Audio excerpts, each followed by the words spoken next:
Welcome to Inside the Firm, a podcast dedicated to small business owners and hosted by entrepreneurs, Alex Gore and Lance Cayko.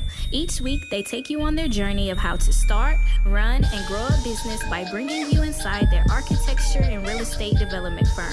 Get a behind-the-scenes tour of how these business leaders manage their clients and foster company culture while creating new and innovative projects. And now your hosts, Alex Gore and Lance Cayko. Hello, Inside the Firm people. I am Alex Gore, your master of ceremony. I am here with the main attraction, Lance Michael Cayko. What's Michael Cayko? It rhymes. Al, you know what? I don't. At any point in anybody's firm in their career, there comes a time for you to begin gathering product and material information for your next project, right? Agree. It's going to happen. Like a developer's going to come up to you and they're going to say, "Hey, I want to use some kind of special new material or product," and you're going to be like, "Wow, I guess we're going to have to do a little research." Okay. So let's say you're tasked with finding the top gas manufacturers, and they need to have CAD, BIM, and specifications. Gas? What do you mean by gas?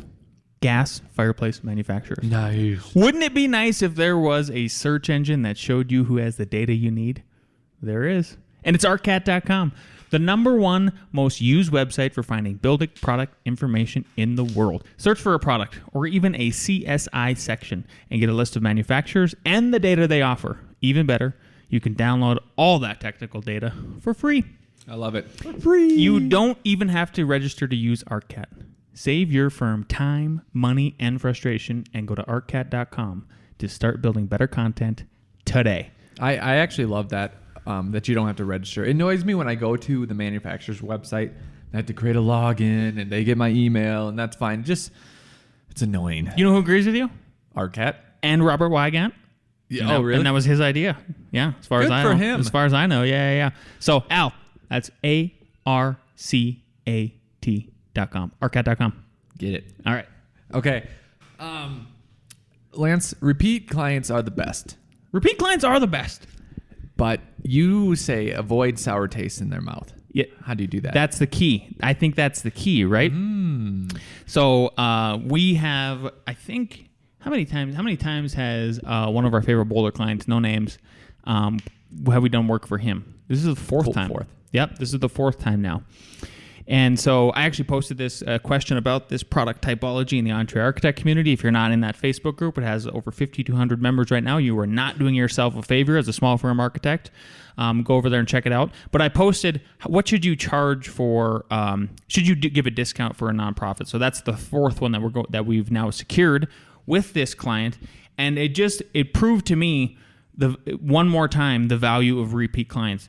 I think the biggest value is, Al, and I don't think you're going to disagree, is there's no advertising time anymore. There's hardly any sales time anymore. The pitch you have to make is you're already a trusted service member. You know, a person who's giving them whatever kind of service or product that you're giving them.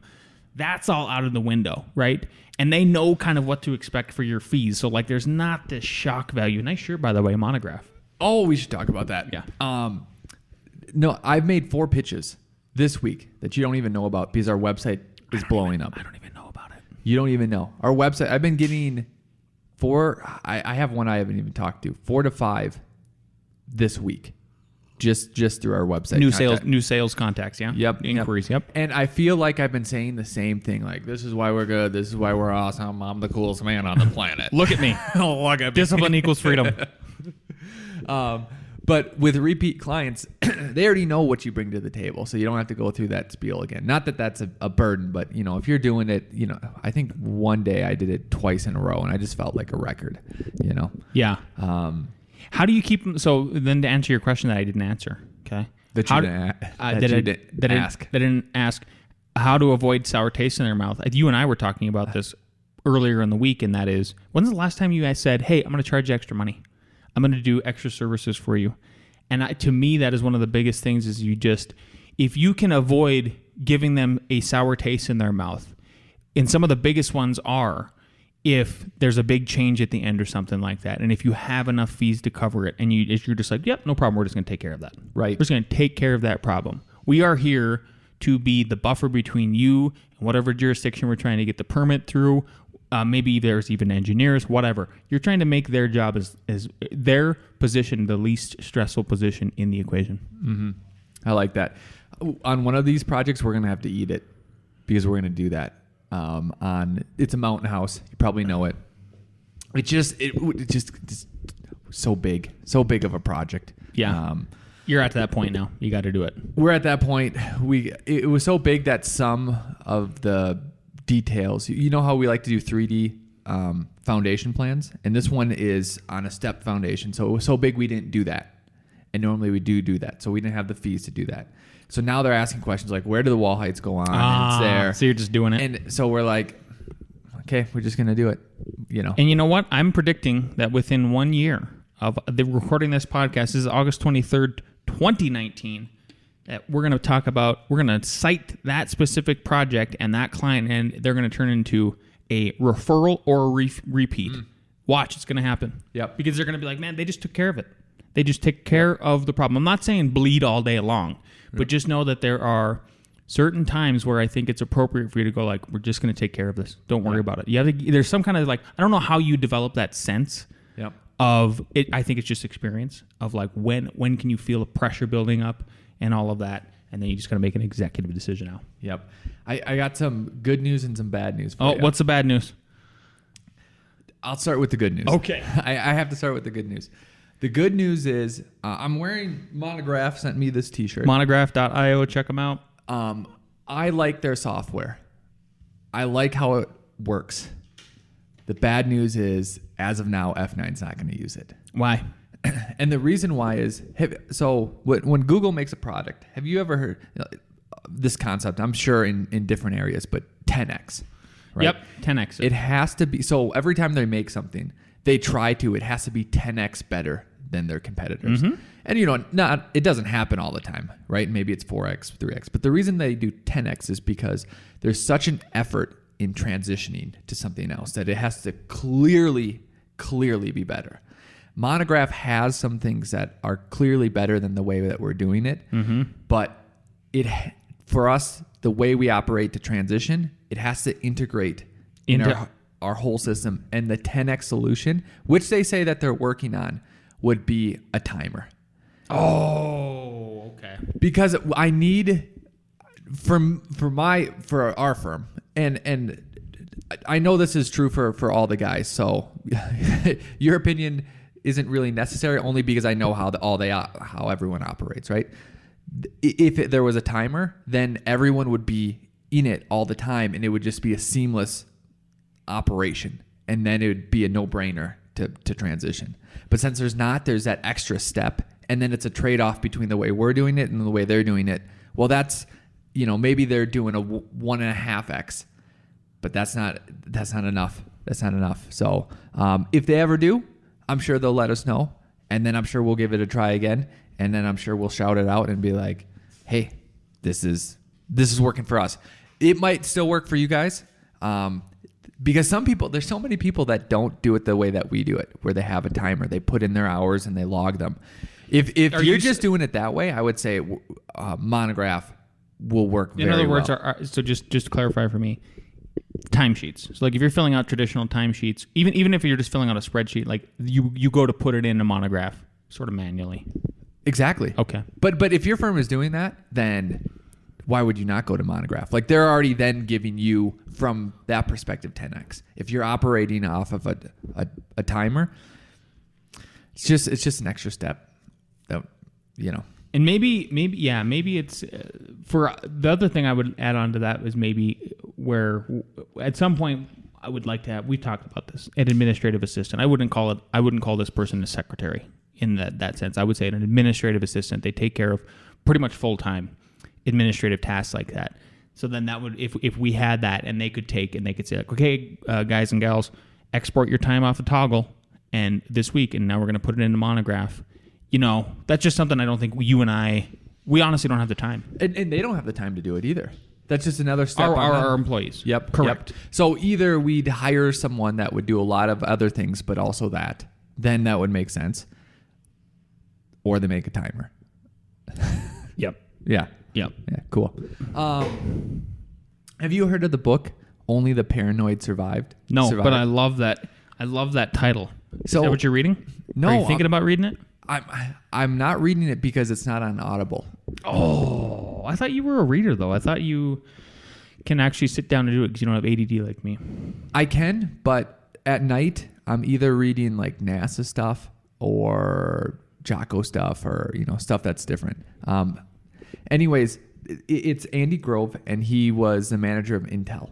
And he has another book called like High Output Managers. Anyways, these two books like keep coming up, like keep on podcasts, people keep referencing to them. And I haven't read it, but I love that idea. Only the Paranoid Survive. And I called you 2 weeks ago. I go, what is going on? And there's a couple different like scenarios. I was like, aren't these people like paranoid? Aren't they paranoid? Like we had a consultant who had a decent fee for a project that started their actual work the day it was due. And I was like, I'm just freaking out. How can you run your business like that? That makes no sense whatsoever. And I think one of our survival techniques is that we both worked at firms. This is another thing that I'm paranoid, where we had hours where we weren't doing useful work. Oh, scary, man. It's scary. Like I just think about that all the time. Like I think we've hired some very intelligent people. So if we were putting them in that position, I hope that we've established a relationship with them to the point where they don't feel afraid to bring it up if something's wrong, and they would bring it up to us and say, as if we wouldn't know, but like, hey, work seems really slow. We're just kind of panning around looking at Facebook. So what's going on? Should we be looking for something else? Not good. Yeah. So I'm always paranoid about that, having things stacked up. And I'm sure there's things where you're at the job site. Al, Wednesday night, I slept 2 hours. 2 hours. What were you doing? Why?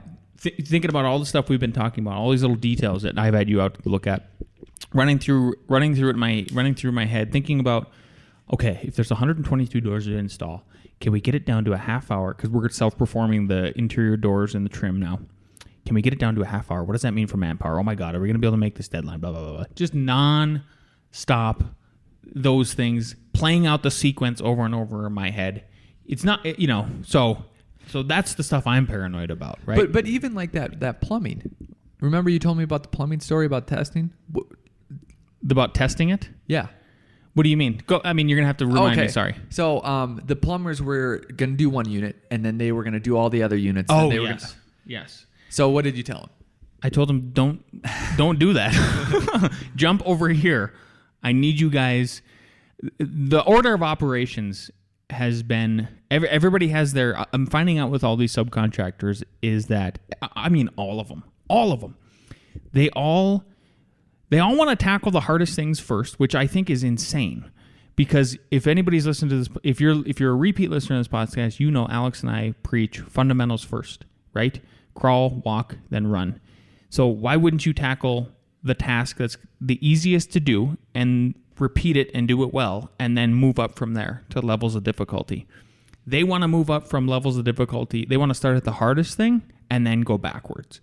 And I don't know. So I think that proves that like you need a good general contractor who works in the opposite way, because I think that's the way it's just fundamentally how you do anything really well.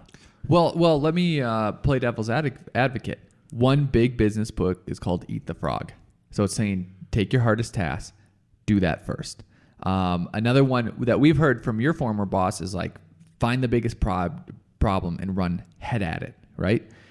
I think there's a difference because when you're out in the field, everything is real work. When you're sitting here in the office, if you do all the easy stuff first, you can do a lot of fluff that means absolutely nothing. So like I think that applies. But when you're out in the field, you're getting familiar and you're gaining skills as you're going along. So it's like plumbing, laying out. So like you're getting a feel for the environment, you're getting a feel for like where the studs are, where everything works out. So, and you're digesting all the systems that come together. The mechanical, the electrical, the plumbing, the fire systems, the studs.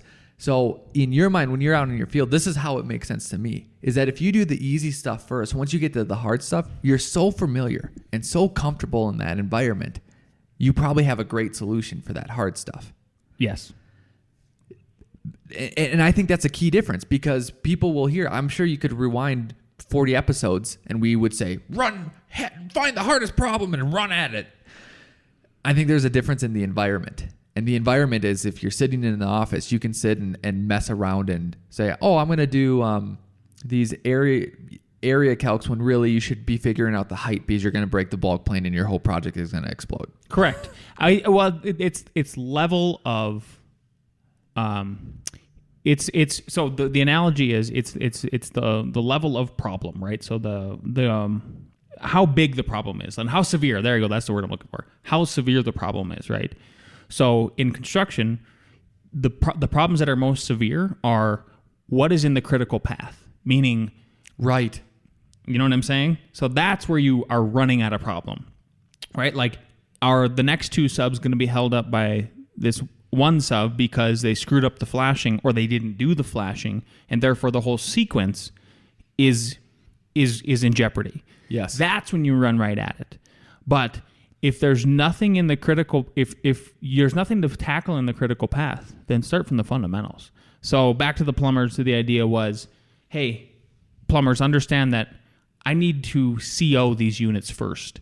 Yep. And deliver to these guys first. So please skip the rest of these that you want to do and jump over here. And now what the beautiful thing is, we have, because I did that and I made that adjustment, we have leapfrogged the critical path for the developers, and we've leapfrogged from one building to the other, and now we are on the right critical path and tackling the problems. I think that's the grand unifying theory of both office work and out in the field work. Instead of having two different systems in your head, kind of like I explained, is when you're doing a project, even in the office, you have to think about the critical path, because we know people who get stuck in the details. You get stuck in the details, and that's the same thing out in the field. Like, oh, I want to get stuck in this hard problem or do this. No. What is the critical path? Starting from when you start a project, it's, your area layout, your setbacks, and your height. That's the critical path. Not the detail of the skin wall, which you could argue that has, you got to figure that out, but that's not in the critical path. The same thing is out in the field. Bam. This episode will be called The Critical Path. Nice. I like it. It's perfect. Yeah. Good stuff, Al. But the pressure is the pressure's still on us to do this, to do what we're trying to do. So we're just, I don't know. I feel a lot better about it. I still lose some sleep. It's going to be tough. We're going to have to work really hard to get this done on time. Yeah. But I think we've put ourselves in the position to do it, and we only have one unit left to sell. That's also the beautiful thing, is like we can pay off the loan, eat a little bit. You could sit on one unit at the end if we really had to. Yep. And so now the critical path is, you told me the plumbers are going to do whatever they need to do underground the road. Then all the outside people are going to kind of wait because 1 week because they're going to pave that, right? And then is it back to, because it is a critical path, exterior stucco people, and siding's almost done. Right? So it's just stucco people. I feel like that's another one where it's not on the critical path, but it's been moving so slow. And in my perspective, yes. It's almost getting to that point, like stucco people. I don't know how we're going to get the project done unless you start sending people here on a regular schedule and start getting this shit done. Yep. And if I don't know how to get the project done, that means I don't know how to pay you if we don't get this project done. And that's the kind of... Get your butt to work. Yep, exactly. They actually did a great job this last week. They do quality work. I mean, this is the same stucco sub that did my house, and my wife and I and everybody else are very happy with. There's no cracks. It's beautiful stucco. Seriously beautiful. You love it even. I mean, every time you come over, you're like, man, I love this stucco. It's white. It's really nice. But so they did a great job. They've been doing a great job. Just so you know, like, here's how hard they work. They go from 7 to 7:30. So like last night, I had to go back and forth to the job site and lock it all up. I'm chained to that freaking job site. Mm-hmm. It's insane. Yeah. Yeah. Cool. Okay. On the lighter side, Let's go over some industry facts. Bam! Al's got some facts. Yep. Al facts. So NCARB sent this out. I thought it was kind of cool. There's a whole bunch of them, but here's some that I picked out. The first one, on average, it takes 12.8 years to complete the core licensure requirements, including a degree, complete the experience programs, and passing the A.R.E. What do you think about that? Do you think that's... So from the time you graduate, when you step into college, 12.8 years. I like the attorneys. I mean, the only thing I like about attorneys is their approach to licensure, and that is you can take the bar right out of school. So that's what, 5 to 6 years. Are you telling me you're looking up the average what it takes to do them right now? What's law school length? You know what I mean? Like, don't you get your 4-year degree in anything, and then you go apply to grad school? Yeah, and you go to law school 2 to 3 years probably. I mean, so 4, 5, 6. So it's half the time. Yeah. Yeah. To me, that's the approach you should be taking. Mm-hmm. I've said this before a million times, is that what are we so afraid about of getting people licensed earlier? Is it that all of a sudden you think you're going to have, instead of 50% of us being individual firm owners, sole practitioners, that we're going to have 75%, and then it's even more competitive? And you know what I mean? Like, at the end of the day, you have to convince a client, and a lot of them, if they're good clients, if they're good owners, they're going to want you to have experience. I would think, like, they're not going to just hire people right out of school. Well, I think here's my perspective of what it would be, is that if you shorten it up and right out of college, you got your license and you go, and many people would be gung-ho and ambitious, and they wouldn't have the experience and know the details, and the profession reputation would falter because they'd be doing maybe the wrong things, not connecting things. But wouldn't that lead back to, maybe in school, you shouldn't focus just on design. You should focus on the practice, right? Because how should I say this? Maybe architects' greatest failure is not honestly, critically looking at our weaknesses. Right? Yeah. And really laying it out. And if you lay it out, our greatest weakness is not design. We can do that. It's the practice and not running a business. It's the practice of putting things together. Putting a very complex thing together in a clear, concise way to where people can understand it, people can know how to build from it, and then solving problems, right? I think solving problems is the anecdote to add to that, like problem solvers. Yeah. Right? So if we're honest with ourselves, do we not want to solve that issue in college? Because is it structurally too hard to do? Because if you think about a doctor, they know the whole system, right? But they have rounds and they have classes of 6 people sometimes. If you were really going to dissect an issue of a building, like, I would only want 6 students to look at what they're doing and to really say, this is what's happening, this is what's not happening. And I think that's maybe what's holding us back from more responsibility, thus more recognition, thus more reward. Because we've just kind of sulked back into, we're great designers, which we are. But guess what? A lot of people are great designers. Do you think, there's a group there's a Facebook group, it's called Denver Fugly, and why I'm bringing it up is because it's a bunch of they're a bunch of NIMBYs. So not in my backyard type of people, right? Yes. Not a lot of, I don't think they understand the industry like we do. They're not on the ground level and everything. So here's what I'm getting at is, in my opinion, like when I drive around, especially even just Longmont, have you been out west and looked at these developments that are going up with they're condominium townhome ones.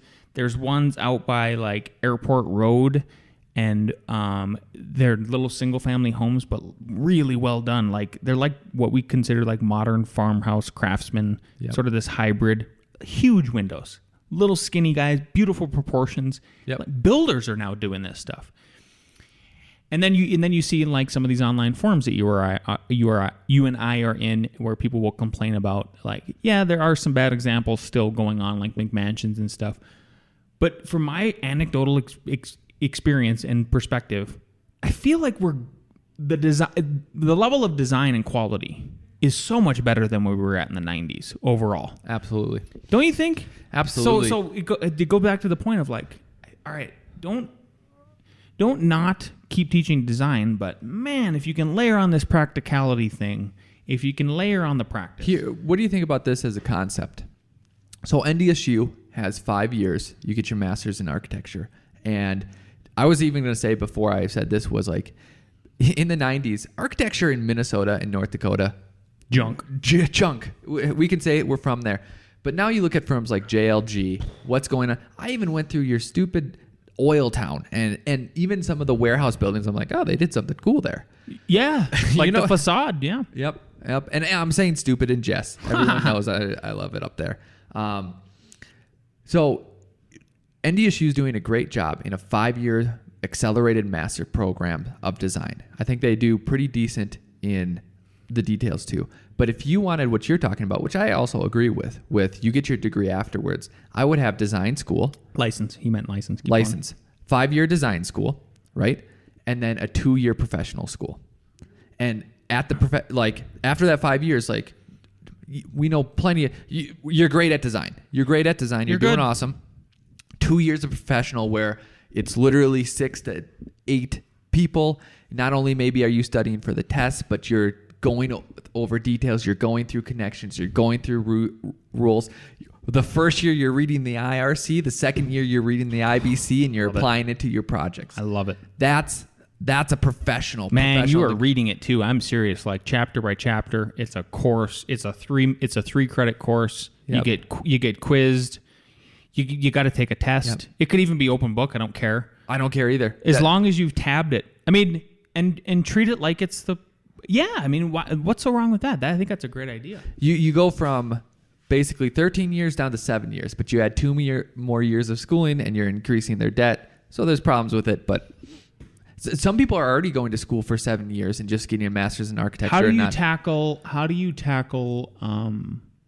getting rid of this intern thing? You know what I mean? All of a sudden, well, think about it. Like, okay, are you still going to require so many hours for internship? Oh, I think your professional school would take care of all that. I mean, you'd get nitty gritty, man. You'd be detail, construction orientated,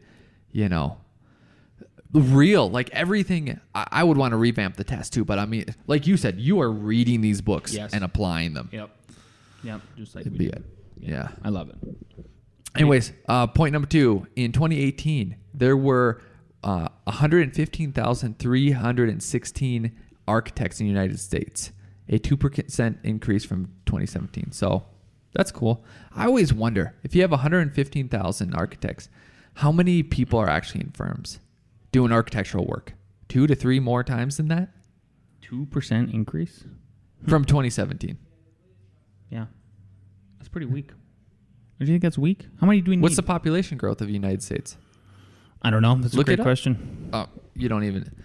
I'm barely alive with the computer over here. I already talked about it once today. So he'll look that up. Yeah. If it matches population growth. Yeah. Maybe. Annual. Keep going. Last one. Over a 10-year period, 3 out of every 5 candidates stay on the path to licensure. Ooh, that's rough. 1.8. Oh, that's the world. I don't know about the U.S. Good question. Yeah. What were you saying? Over a 10-year period, 3 out of every 5 candidates stay on the path to licensure. That's good, I guess. I don't know. I don't want it to be easier. I want it to be streamlined. That's, I think, my summation of the whole licensure process. Population growth is 0.7 in the United States.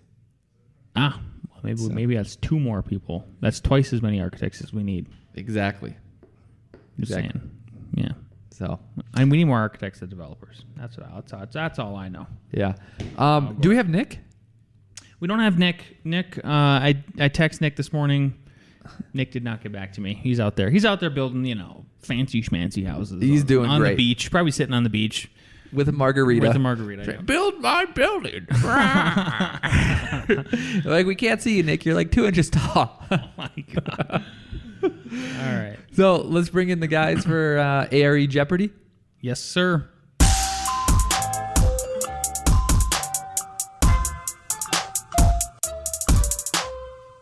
All right, this first one is according to F9 standard practice. How many inches of bearing should joists have on a wall? A, 1 inch. B, 2 inch. C, 3 inch. D, ½ inch. Do-do-do. Do-do-do. Do-do. Do-do-do. A, 1 inch. B, 2 inch. C, 3 inch. It's the third one. D, ½ inch. All right, here we go. We have C, B, and B. B is correct, so 2 inches. We want to at least try to get 2 inches. Obviously, if we're above, that's fine. If we're below, we're looking at code and talking to our engineer to see if that works. But at least try to get that. Okay. I got a quick question. Yeah. Point of inquiry. Who made up this standard?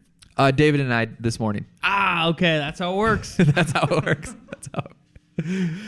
This one is IRC 905.2, so an actual code. For asphalt shingles, a double underlayment is required at what slopes? Ooh. A. Everybody should know this because they're going to have houses one day. Yep. 1 to 12 to 212. B. 312 to 412. C. 212 to 412. D. Just 212.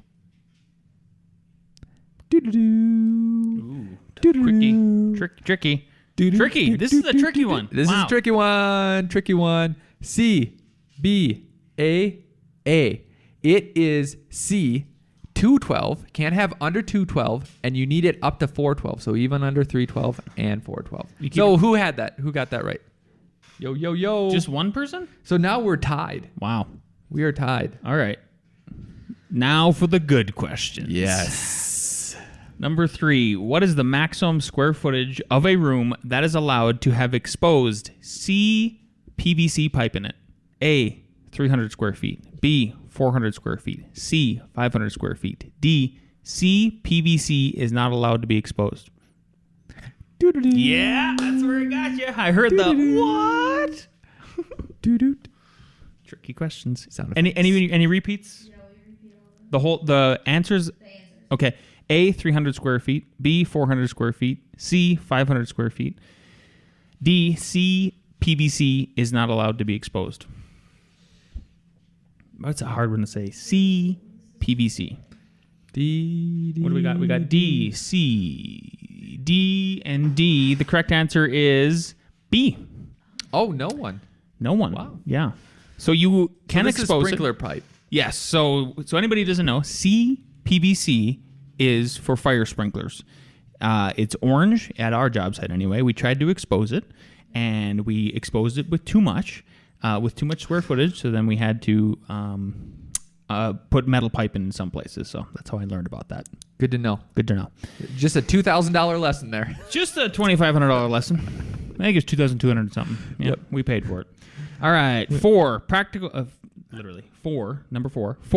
purposes, what is the most efficient spacing for fiber cement battens on an exterior siding application? A, 8 inches on center. B, 12 inches on center. C, 16 inches on center. D, 24 inches on center. For practical purposes, what is the most efficient spacing for fiber cement battens on an exterior siding application? A, 8 inches on center. B, 12 inches on center. C, 16 inches on center. D, 24 inches on center. This is for the win, yeah? This is for the win. Oh, man, we don't even have a tiebreaker ready. Are you ready, Rebecca? C, B, D, and B. The correct answer is C. Ross for the win. Oh, he got it. You can tell who's been on the job site the most. Awesome. Rossosaurus Rex. So that wraps that up. Can we talk about why? Why? We need to educate. Why is that the most efficient spacing? Yep. Right? Because then your battens line up with the studs, and you don't have to add extra blocking. It's the most efficient. I love it. And the most litigious less version, right? Because then you get into studs. Yep. If you like that kind of knowledge, you're gonna love the knowledge you'll get from Revit Rocket Ship. Oh my God. So go to Revit Rocket Ship if you want to learn Revit. Guaranteed money back. If you don't like it, try it out. It gives you everything from families, how to make families, to how to make projects. So go check it out. If you haven't left us a 5-star review, you need to go to iTunes right now. You need to just pause this podcast, go to your iTunes app, leave a 5-star review. If you're thinking about a 4-star review, put 5 stars right on top of that. Email us if you do that with a screenshot of your review. Alex will send you a free PDF of the book, the Creativity Code, with Land Cayko, photograph from my daughter. And lastly, if you like the information, if you want to hear more information about this, or if you know of a student or somebody else who needs to hear this podcast, share this episode with them.